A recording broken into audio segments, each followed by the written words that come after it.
সুপ্রভাত বন্ধুরা, আপনারা সবাই কেমন আছেন? পূর্ব মেদিনীপুর জেলার ছোট্ট একটি গ্রাম থেকে আমি এই ব্লগগুলো করি। কেমন হয়েছে জানাবেন। সকালবেলা এই পার্সেলটি এসেছিল, যেটা ফ্লিপকার্ট থেকে কিনেছি।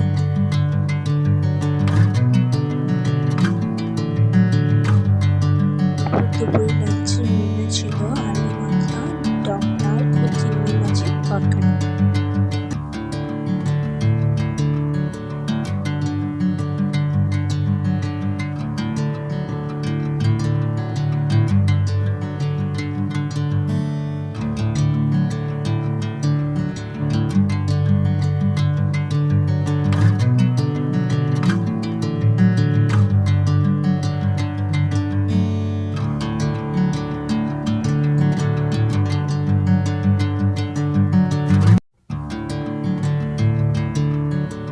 ঝড় উঠেছিল, তারপর বজ্রবিদ্যুৎ ও বৃষ্টিপাত একই সঙ্গে ঘটছিল, কিন্তু বজ্রবিদ্যুৎ প্রচুর পরিমাণে পড়েছিল।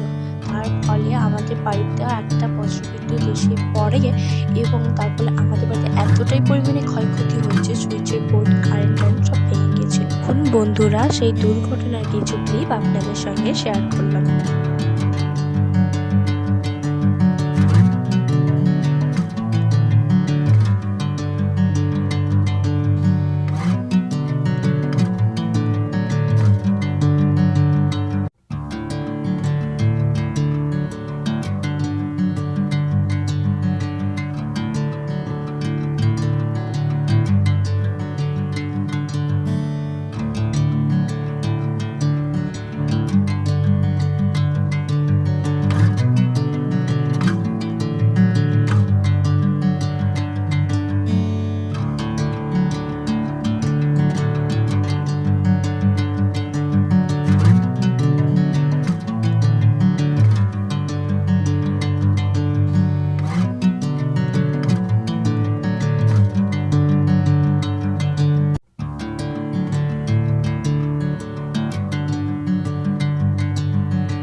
ভিডিওটি যদি আপনাদের কাছে ভালো লেগে থাকে তবে লাইক, শেয়ার, কমেন্ট এবং সাবস্ক্রাইব করতে একদমই ভুলবেন না।